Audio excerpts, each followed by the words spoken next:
name's Jenna and today we are doing something that terrifies me. We are going to be unhauling some books. I have a thing about books because like you never know when you're gonna need them, you know? And I am terrified, frankly, to be unhauling books. I really am. It freaks me out, but I know that it's good for me. It's good for my shelves, you know, have a bit of a purge and we all good. However, because it does scare me, it means that I'm probably not going to be unhauling as much as I really should be. So when I'm gonna be looking for books to unhaul, I'm gonna be looking for books that I don't think I'm ever gonna read. Books that I gave 2 or less stars to, and books that I have duplicate copies of, unless it's Harry Potter. Because if it's Harry Potter, of course I have to have duplicate copies. That's where we're at. That's where we're at. That's what we're gonna be doing. So we're gonna go through my bookshelf and we're gonna pick out some books to be unhauling. I don't anticipate it being a lot of books at all. And then I will hopefully do another unhaul soon once I've sort of gotten over the first little hurdle. The big issue though is what I'm gonna be doing is I'm gonna be taking them off my shelves, but at the moment I've got nowhere to take them because I don't just want to take them to the salvos or something, mainly because I would rather see these books go to people who might actually want to read them. Some of them I will probably take to the salvos just because I don't see me being able to give them anywhere else. They're mostly all my old uni books that I don't want to keep. Those are the ones I'll probably take to salvos because I don't know what else I'm going to do with them really, because you know they're classics and that sort of stuff and a lot of people aren't going to pay for those, I guess.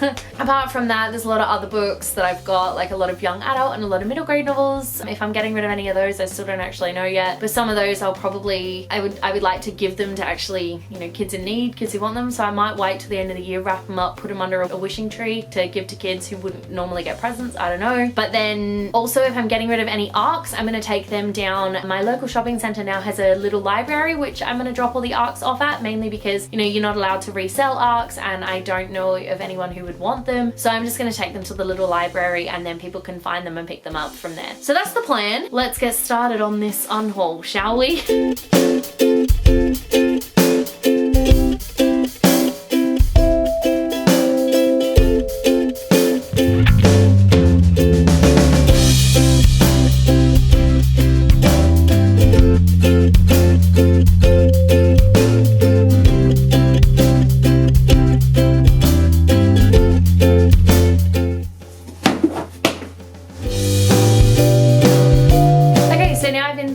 Bookshelves, the one in my room, the one out here, and the one that's just all the leftover books. Obviously they all sort of fell on the floor right about here, but now I am going to go back and I'm going to show you guys all the books that I've picked out to get rid of. It's a lot more than I was expecting, which is probably a good thing, so let's get into it. Alrighty, so I have picked out 39 books that I would like to unhaul. The majority of them are university books that I either read and hated or just know I'm never going to read. Some of them are books that I didn't even know I still had but know I'm never going to read, and some of them are books that I realized I really didn't like and don't want them on my shelf anymore. Let's do this. Alright, let's start with this pile. Books I'm not going to be keeping. Pride and Prejudice by Jane Austen. I've tried reading this one like 3 times now, it ain't my thing. Mother Courage and Her Children by Bertolt Brecht. This was a play that I had to read in my first year and I didn't even know I still owned it. Waiting for Godot by Samuel Beckett, same thing. Villette by Charlotte Bronte. I like Jane Eyre, but I don't like this one. I got like 200 pages in and just couldn't finish, so I'm gonna get rid of it. The Hours by Michael Cunningham. I did read this one, I liked it, but not enough to keep it, and I wouldn't ever want to read it again. Peter Brook, The Empty Space. Didn't know I still had this. Dude the Obscure by Thomas Hardy. I did read this one, it was awful, and I'm never going to read it again. The Longest Journey by Ian Forster is just, I was meant to read it for uni, and I was just not interested. A Doll's House by Henrik Ibsen. Same deal as the other plays. I just don't even know why I own it, and I don't think I'm ever gonna read it again. The Chant of Jimmy Blacksmith by Thomas Keneally. I'm never gonna read this one. White Sargasso Sea by Jean Rhys. I did read this one, and I was not a fan. Othello by William Shakespeare. I would keep this, but I now have the complete collection in this really nice hardbound edition, so why would I need this one? Grass by Sherry S. Tapper. This one was one that I was thinking I might maybe keep because I did sort of enjoy it, but not enough to keep it, and I haven't finished it, so clearly I wasn't enjoying it that much. Next up, Virginia Woolf, A Room of One's Own. Look, I did read this one. I didn't love it, and it's just easy to get rid of it and to give it to someone else who might actually like it. Or someone else who has to read it for uni uni and doesn't have a choice. All right, next pile. First up, we have Begin, a Loveless YA anthology, and we'll just make sure it's not signed by anybody, because if it is, I'll keep it. No, it's not. So I really didn't love this anthology, and I know I should keep it on my shelf because, you know, it's Loveless YA, but I would rather give it to someone else who might actually enjoy it and give them a chance to read it instead, rather than hoarding it and keeping it in a little box on my bookshelf because I didn't even love it enough to just buy it. Mrs. Dalloway by Virginia Woolf. I had to read this and it's basically just one giant chapter and I just can't. Sorry Virginia Woolf, but you and I are just not friends. Bet Me by Jennifer Crusie. This is a romance novel that I had to read for creative writing and I didn't hate it, but I'm never gonna read it again and I'd rather give it to someone else. Clan of the Cave Bear by G.M. Ayul. This is the same deal. I read like maybe 50 pages and was like, nope, not for me. Dead Man's Walk by Larry McMurtry. Again, meant to read it for creative writing. Didn't, never gonna read it now. Next up is Island Home by Tim Winton. I did read this one and I did really enjoy it, but I don't see me ever reading it again and I would rather give it to someone else who will enjoy it more. Which seems to be the theme of this, but I just, if I'm not gonna like them and I don't want them on my shelf, someone else will. Next up, The Secret River by Kate Granville. Pretty much the same deal, meant to read it for uni but didn't. And Persuasion by Jane Austen. Same deal, meant to read it for uni, didn't. Got like halfway through it and went, you know what? Jane Austen and me are really just not friends. I really struggle with classics, what can I say? Alright, pile number 3. This is where the piles start to get a little more interesting because the majority of those are all just uni books that I want to get rid of. This is where I actually start diving into the more creative side. So, first up we have The Devil Inside by Jenna Black. I'm not gonna lie to you, I bought this book because the author's name was Jenna. I'm never actually gonna read it. I don't even know what it's about. And I think this is like meant to be like an adult paranormal romance and I bought it when I was like 12. This is Silver by Edward Chupak. I think I read this one when I was in high school. It's a pirate book, but it's clearly not a pirate book that I would read again. And it was written by a lawyer. Oh dear. The Liberators by Philip Womack. This is, I have no idea what this is about, but this is a book that I had in my childhood that I just don't see me wanting to read. Next up is The Book of Lost Things by John Connolly. I read this one back in early high school, and I just didn't get it. It was really dark and I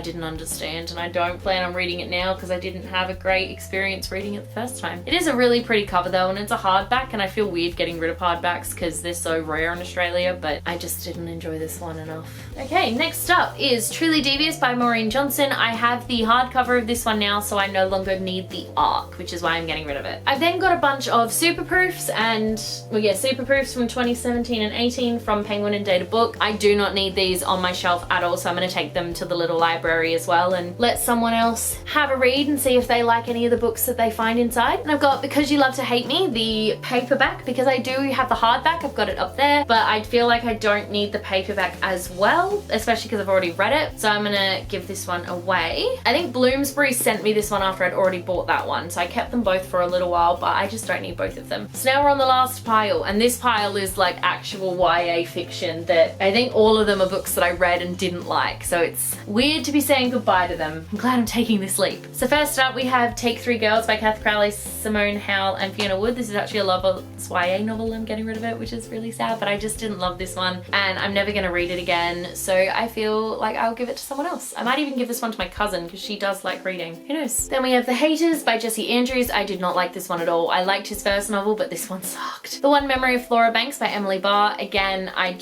was not a fan at all. Getting rid of this one for sure. We've got Eleanor Oliphant is Completely Fine by Gail Honeyman. This one was actually given to me by someone in America who brought it over from England and didn't want to take it back home with them, so I took it home with me. But look, it's not my cup of tea. I already know I'm not gonna like this book, so I'm gonna give it to someone who will. And we have All the Invisible Things by Ole Collins. This is an ARC. I read it, I didn't like it, so I'm gonna give it to someone else. Found by Flair Ferris. Again, I read this one, I did not enjoy it, and I don't see the point in keeping it on my shelf. Alright, next up we have What I Like About Me by Jenna Gimme. I really didn't enjoy this one at all, and I'd rather give it to someone who will, which there should be a lot of people who like this one because it's relatively popular, but I personally just didn't like it very much at all. And last but not least is Maybe Someday by Colleen Hoover. I read this one a while ago and it's just not my cup of tea, so I'm gonna get rid of it. And there we have it. That was my unhaul. I will admit there are definitely some books that I rated 2 stars that I have still kept, like Losing Brave, and there's another one that I can think of, mainly because I really like the author in that case and I want to support the author, but I don't know, maybe one day when I'm like really trying to declutter, I will get rid of those. Thank you so much for watching my very first unhaul. Let me know in the comment section below if you unhaul books and how you feel about doing it, because honestly, you know how most people like feel good about purging and getting rid of books? I feel really uncomfortable doing stuff like that. I don't feel feel happy when I purge things, but I do need to do it because I need to make room on my shelves, and I just don't need to keep books that I don't love, but I do find it really weird and it's making me really uncomfortable. If you like this video, be sure to give it a huge thumbs up, and don't forget to subscribe to my channel so you don't miss a thing. Stay random. Bye.